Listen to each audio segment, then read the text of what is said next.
ہیں تو حج کا ایک بہت بڑا رکن ادا ہو جاتا ہے۔ دوسرا رکن ہے طواف زیارت۔ یہ سب باتیں قرآن سے ثابت ہیں۔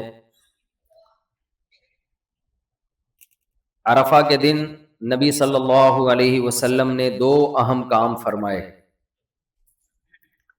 ایک، آپ صلی اللہ علیہ وسلم نے خطبہ دیا، کیونکہ آپ صلی اللہ علیہ وسلم کا یہ پہلا اور آخری حج تھا، اور 30ویں پارے کی سورت اذا جاء نصر اللہ والفتح ورأیت الناس يدخلون فی دین اللہ افواجا، یہ سورت نازل ہو چکی تھی۔ مکہ جب فتح ہوا تو آپ صلی اللہ علیہ وسلم کو اللہ نے بتا دیا کہ اب آپ کے دنیا سے جانے کا وقت آ چکا ہے، کیونکہ آپ جس مشن کو لے کر آئے تھے اللہ نے اس مشن کی تکمیل کر دی ہے۔ باقی دنیا میں اسلام پھیلانا اب آپ کی امت کی ذمہ داری ہے۔ آپ کے ذمہ جو کام تھا وہ آپ نے پورا کر دیا۔ ایک وہ دور تھا جب 13 سال مکہ میں کوئی آپ کی بات سننے کے لیے تیار نہیں تھا، اور قرآن کہتا تھا قل انما اعظکم بواحدہ، تم میری مخالفت کیوں کر رہے ہو؟ حضرت بلال کو اس وقت گرم ریتوں پہ لٹایا جاتا تھا، حضرت خباب ابن ارت کو جلتے ہوئے کوئلوں پہ لٹایا جاتا تھا، اور آپ کی دعوت بہت صاف ستھری دعوت تھی کہ جن بتوں کو اپنے ہاتھوں سے بناتے ہو ان کی عبادت کیوں کرتے ہو؟ اور آپ صلی اللہ علیہ وسلم نے پچھلی آسمانی کتابوں کی بھی تصدیق کی کہ تورات بھی اللہ کی کتاب ہے، انجیل بھی اللہ کی کتاب ہے، موسیٰ علیہ السلام بھی اللہ کے پیغمبر، آدم علیہ السلام بھی، نوح علیہ السلام بھی۔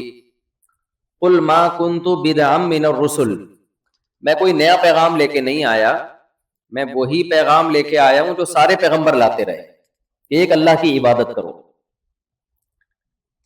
بہت زیادہ مخالفت ہوئی، بہت زیادہ مخالفت، آپ سب تاریخ سے آشنا ہیں، سیرت سے آشنا ہیں۔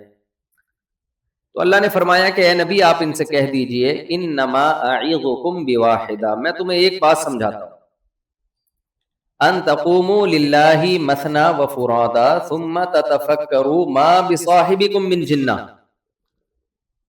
تم اکیلے بھی غور کرو، دو دو آدمی مل کے بھی غور کرو، جماعت در جماعت بھی آپس میں مذاکرہ کرو، اور دیکھو سوچو کہ تمہارے جو ساتھی ہیں جنہوں نے 40 سال تمہارے ساتھ گزار دیے، ما بصاحبکم من جنہ، معاذ اللہ وہ کئی دیوانے تو نہیں ہیں، جنون تو نہیں ہو گیا ان کو؟ جب انسان پوری قوم سے ہٹ کے بات کرتا ہے، لوگ مخالفت کر رہے ہوں اور اپنے دعوے پہ ڈٹے رہے، تو 3 باتوں میں سے ایک بات ہوتی ہے، یا تو اس کو جنون لاحق ہوتا ہے، دماغی توازن ٹھیک نہیں ہوتا، یا اس کی کوئی لالچ ہوتی ہے، اسے کہیں سے پیسے مل رہے ہوتے ہیں، یا وہ برحق ہوتا ہے، تیسرا چوتھا کوئی احتمال نہیں ہوتا اس میں۔ تو اللہ نے فرمایا کہ ان سے کہہ دیجئے کہ تم سب غور کرو کہ میں تمہارے ساتھ 40 سال میں نے گزار دیے، تھوڑا عرصہ نہیں۔ پہلے زمانے کے جو علاقے ہیں وہ تو گاؤں کی شکل میں ہوتے تھے، لوگ سب ایک دوسرے کو جانتے تھے۔ 40 سال تک میری زبان سے کوئی ایسی بات نہیں نکلی جو عقل کے خلاف ہو، جس میں لوگ کہیں کہ یہ بات سمجھ سے بالاتر ہے، تو اچانک میں ایسے باتیں کیسے شروع کر سکتا ہوں جن کا تم مذاق اڑانا شروع کر دو؟ تو تمام پیغمبروں نے ایک دعوت دی، لا الہ الا اللہ، عبادت کے لائق صرف اور صرف اللہ کی ذات ہے۔ آج 2 طبقے ہیں، ایک طبقہ تو وہ ہے جو کہتا ہے کہ بہت سارے معبود ہیں، بتوں کی عبادت، گائے کی پرستش، جو ہمیں نظر آ رہا ہے، دیکھتے رہتے ہیں ہم، مزاروں کی پرستش، قبروں سے دعائیں مانگنا، انہیں مسجد سے زیادہ قبروں پہ دلچسپی ہے۔ حالانکہ اگر قبر والا کچھ مدد کرنے کی طاقت رکھتا تو خود قبر میں کیوں جاتا؟ وہ خود قبر میں کیوں جاتا؟ جس کے دونوں دھڑ کام نہ کر رہے ہوں وہ کسی فالج زدہ کو ٹھیک کر سکتا ہے جس کا آدھا دھڑ کام نہ کر رہا ہو؟ تو ایک بیماری تو یہ، دوسری بیماری کیا کہ سرے سے کوئی معبود ہے ہی نہیں، ہم کسی کی عبادت کے مکلف اور پابند نہیں، ہم آزاد ہیں۔ یہ آج ہمارا سیکولر اور نام نہاد لبرل طبقے میں یہ دعوت چل رہی ہے، مذہب کو فالو نہیں کرنا، مذہب کی پابندیوں سے اپنے آپ کو آزاد۔ اور تیسری ایک دعوت یہ ہے کہ مذہب کی پابندیوں سے ہم آزاد تو نہیں ہے، لیکن جس مذہب کو چاہیں ہم فالو کر لیں۔ اسلام نے یہ سب کو غلط قرار دیا۔ اسلام نے کہا لا الہ الا اللہ، تمام پیغمبروں کی یہ دعوت کہ تمہارا ایک معبود ہے جس کا نام کیا ہے؟ اللہ۔ معبود کی عبادت کی جاتی ہے۔ معبود کسے کہتے ہیں؟ عابد کا۔ عابد جس کی عبادت کرتا ہے اسے معبود کہا جاتا ہے۔ اور اللہ نے یہ بھی بتا دیا ان الدین عند اللہ الاسلام، یہ دین جو ایکسیپٹیبل ہے وہ اللہ کی نظر میں صرف اور صرف اسلام ہے۔ اللہ کسی اور دین کی ذمہ داری نہیں لیتا۔ وَمَن يَبْتَغِ غَيْرَ الْإِسْلَامِ دِينًا فَلَن يُقْبَلَ مِنْهُ، اسلام کے علاوہ کسی دین کو فالو کرو گے نہیں مانوں گا میں۔ اور بلکہ اللہ ان کو دھمکیاں بھی دیتا ہے کہ ایک ایسے دین کی نسبت میری طرف کیوں کرتے ہو جس کی نسبت میں اپنی طرف کرنے کے لیے تیار نہیں ہوں۔ تو نبی صلی اللہ علیہ وسلم دعوت دیتے رہے، مخالفتیں ہوتی رہیں۔ پھر آپ صلی اللہ علیہ وسلم نے ہجرت کی، جب آپ کو یہ خوف ہوا کہ مشرکین مکہ میرے اور میرے اصحاب کو قتل کر دیں گے۔ آپ صلی اللہ علیہ وسلم ہجرت کر کے مدینہ گئے، وہاں غزوہ بدر، غزوہ احد، غزوہ خندق، صلح حدیبیہ اور نہ جانے کتنی لڑائیاں ہوئی ہیں۔ لڑائیوں میں ہی وقت گزرا آپ کا، لیکن آپ صلی اللہ علیہ وسلم کا ویژن دیکھیں کہ مدینہ پہنچ کے آپ خط لکھ رہے ہیں روم کے بادشاہ کو، فارس کے بادشاہ کو۔ کتنا بڑا ویژن ہے۔ ابھی مدینہ پہ پورا 100% کنٹرول ہوا نہیں ہے، اور اس زمانے کی روم اور فارس کی بڑی بڑی سلطنتوں کو قاصدوں کے ذریعے خطوط بھیجے جا رہے ہیں، خطوط بھیجے جا رہے ہیں۔ اس سے اندازہ لگائیے ہمارے نبی صلی اللہ علیہ وسلم کا ویژن کس قدر اعلیٰ ویژن تھا۔ آج بخاری میں ہمیں وہ خطوط ملتے ہیں، بخاری مسلم میں، حدیث کی کتابوں میں، انسانی عقل حیران ہو جاتی ہے۔ اور ان خطوط میں کتنے سلیکٹڈ الفاظ ہوتے تھے، سلیکٹڈ۔ تو بالآخر 23 سال کے بعد وہ دن آیا کہ نبی صلی اللہ علیہ وسلم نے مکہ فتح کیا، اور 10,000 کا لشکر لے کر آپ صلی اللہ علیہ وسلم مکہ میں آتے ہیں، اور بغیر جنگ کے مکہ پر آپ صلی اللہ علیہ وسلم کا تسلط قائم ہو جاتا ہے۔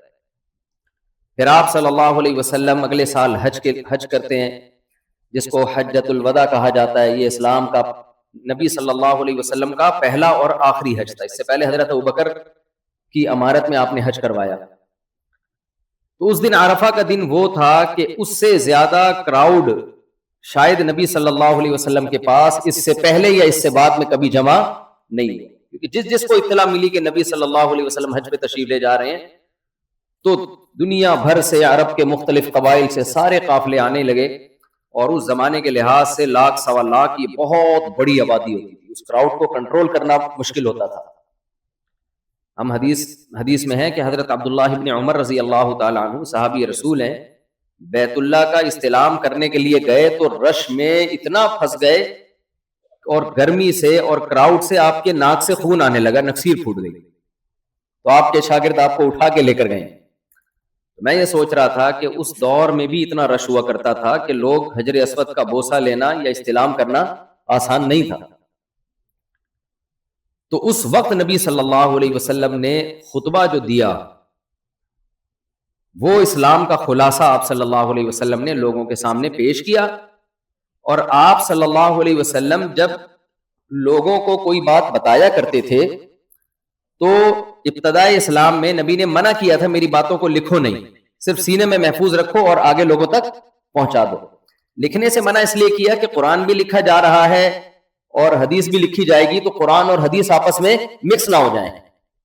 بعد میں آپ نے اجازت دے دی لکھنے کی، بلکہ حکم دیا لکھنے کا، لیکن شروع میں منع کیا کہ قرآن کے اوراق اور احادیث کے اوقات آپس میں مکس نہ ہو جائیں، تو لوگوں پر ایسا نہ ہو، خلط ملط ہو جائے کہ قرآن کون سا ہے اور نبی کی بات اس میں کون سی ہے۔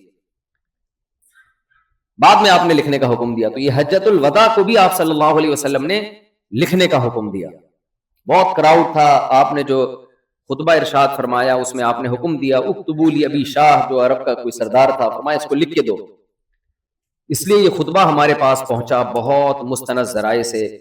اس خطبے میں نبی صلی اللہ علیہ وسلم نے چند باتیں بہت اہتمام سے بیان کی، جو میرے اور آپ کے کرنے کے کام ہیں. اسلام کو سمجھنے کے لیے وہ باتیں بہت ضروری ہیں. دیکھیں اسلام نام ہے دو ریلیشن کا. میں یہ خطبے کے الفاظ تو بتاؤں گا آپ کو، لیکن اس خطبے کا تصور سمجھنے سے پہلے اس خطبے کا فلسفہ کیا ہے، اسلام کا فلسفہ سمجھنا بہت ضروری ہے. یہاں کتنے مختلف لوگ آئے ہوئے ہیں جو کراچی میں ہمیں پکڑائی میں نہیں آئیں گے کہیں بھی، وہ تو ابھی حج کے بہانے آ گئے، دوبارہ پتہ نہیں آپ سے کب ملاقات ہو نہ ہو. لوگوں کی عادت ہوتی ہے مولوی صاحب کو دیکھ کے راستہ بدل لیتے ہیں، کہیں مولوی صاحب چندہ نہ مانگ لیں، کہیں مولوی صاحب کوئی نصیحت کرنا نہ شروع کر دیں. تو اس لیے ابھی تو آپ کہیں بھی نہیں جا سکتے غروب آفتاب سے پہلے، اس لیے میں تو کیسے یہ موقع ہاتھ سے جانے دے سکتا ہوں. تو اسلام کی جو خلاصہ ہے نا، دیکھیں کسی بھی چیز کو سمجھنے کے لیے اس کے اپوزٹ کو سمجھا جاتا ہے، اس کے الٹ کو سمجھا جاتا ہے، پھر وہ اس کی جو اپوزٹ ہے اس کا جو الٹ ہے آسانی سے سمجھ میں آ جاتا ہے. ہم جب اسکول میں پڑھتے تھے تو وائٹ اس کے اپوزٹ کیا ہے بھائی، بلیک. ٹیچر کام دیتے تھے نا، لکھ کے آؤ اس کے جو اپوزٹ ہے کیا ہے. وجہ کیا ہے، جب آپ کسی چیز کی اپوزٹ کو سامنے رکھتے ہو تو اس کو سمجھنا آپ کے لیے تو تعرف الاشیاء بأضدادها، کہ چیزوں کو پہچانا جاتا ہے ان کی اپوزٹ سے. آپ کو سمجھنا ہو کہ سخی کسے کہتے ہیں، کنجوسوں کو دیکھ لو تو پتہ چل جائے گا کہ سخی کسے کہتے ہیں. اور یہ سمجھنا ہو کہ کنجوس کسے کہتے ہیں تو کبھی کسی سخی آدمی کے ساتھ سفر کرو، دیکھو کیسے کھلا رہا ہے، پلا رہا ہے، غریبوں پہ خرچ کر رہا ہے، تو آپ کو کنجوس کا تصور بھی سمجھ میں آ جائے گا. آپ جس جگہ رہتے ہو سارے ہی کنجوس ہو تو پھر آپ کو کیا پتہ چلے گا کہ سخاوت کسے کہتے ہیں. کسی جگہ اگر آپ رہتے ہیں سارے ہی سخی ہیں تو آپ کو کیا پتہ چلے گا کہ کنجوس کسے کہتے ہیں. سارے ہی بدصورت ہوں، خوبصورت کا پتہ نہیں چل سکتا کہ خوبصورتی کی ڈیفینیشن کیا ہے. سارے ہی خوبصورت ہوں، بدصورتی کا نہیں پتہ چل سکتا. تو اسلام کو سمجھنے کے لیے غیر اسلام کو سمجھنا بہت ضروری ہے، غیر اسلام کو سمجھنا بہت ضروری ہے. حضرت عمر رضی اللہ تعالی عنہ کا قول ہے، من لم یعرف الجاہلیت لم یعرف الاسلام، جس نے زمانے جاہلیت نہیں دیکھا اس کو اسلام کا بھی پتہ نہیں چل سکتا، اسلام کی خوبیوں سے وہ واقف نہیں ہو سکتا جس نے زمانے جاہلیت نہیں دیکھا. وجہ کیا ہے، زمانے جاہلیت میں بچیوں کو زندہ دفن کیا جا رہا ہے اور زمانے اسلام میں بچی کو کندھے پہ بٹھا کے نماز پڑھائی جا رہی ہے. تو حضرت عمر تو یہ منظر دیکھ رہے تھے نا. زمانے جاہلیت میں بچیوں کو زندہ دفن کیا جاتا تھا. ایک صحابی نبی صلی اللہ علیہ وسلم کے پاس آئے اور کہا کہ یا رسول اللہ، میں نے جاہلیت میں اپنی بچی کو اپنے ہاتھوں سے زندہ زمین میں دفن کیا ہے. سفر سے واپس آئے تھے، بچی تھوڑی بڑی ہو گئی تھی، یعنی وہ بچی میرے ساتھ قبر کھودتے ہوئے قبر سے مٹی نکالتی تھی. تو کیا اسلام لانے کے بعد میرا یہ عظیم جرم بھی معاف ہو جائے گا؟ تو آپ نے فرمایا اسلام یہدم ما کان قبلہ، اسلام لانے کے بعد جتنے گناہ ہیں اسلام ان سب کو گرا دیتا ہے. وہ عرب جو بچیوں کو اتنی نفرت سے دیکھا کرتے تھے، زندہ دفن کیا کرتے تھے، ان عربوں کے دل میں بیٹیوں کی محبت نبی نے کیسے ڈالی ہے. صحیح بخاری مسلم کی حدیث ہے، صحابہ کہتے ہیں ہم نماز کے انتظار میں تھے، نبی صلی اللہ علیہ وسلم تشریف لائے اپنی بیٹی کی بیٹی یعنی نواسی کو، 2-2.5 سال کی وہ تھی. صحابی کہتے ہیں کہ ہم نے دیکھا نبی صلی اللہ علیہ وسلم اس بچی کو کندھے پہ بٹھا کے آ رہے ہیں نماز پڑھانے کے لیے. اور حیرت کی بات یہ ہے، ہم بھی لے آتے ہیں بعض دفعہ کوئی بچہ آ جاتا ہے بھائی ساتھ میں نے بھی جانا ہے، تو نماز کے وقت ہم اس کو سائڈ پہ بٹھا دیتے ہیں.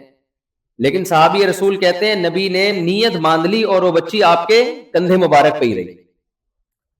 پھر جب رکوع میں جانے کا وقت آیا آپ نے اس بچی کو نیچے رکھا، پھر جب سجدے سے دوسری رکعت کے لیے اٹھے، اٹھا کے دوبارہ بٹھا دیا اس کو کندھے پہ. پوری 4 رکعتیں اس طرح سے پڑھی ہیں. اب شارحین جو تھے وہ حیران ہیں، بھائی ایسا کیوں کیا؟ یہ تو کبھی زندگی میں نبی نے ایسا نہیں کیا کسی بچے کو بٹھا کے اس طرح سے نماز پڑھائی ہو.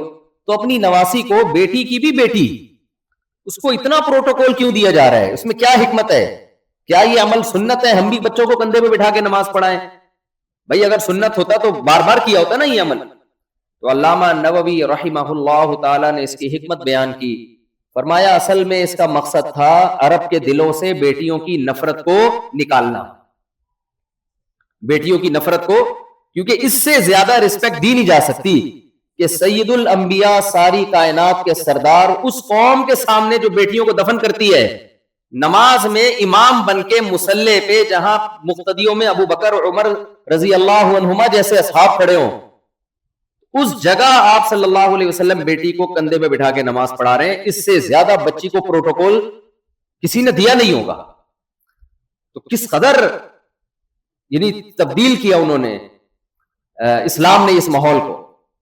تو اس لیے حضرت عمر فرمایا کرتے تھے من لم یعرف الجاہلیہ لم یعرف الاسلام, کہ جو جاہلیت جس نے نہ دیکھی ہو اس کو اسلام کی خوبیوں کا پتہ نہیں چلے گا.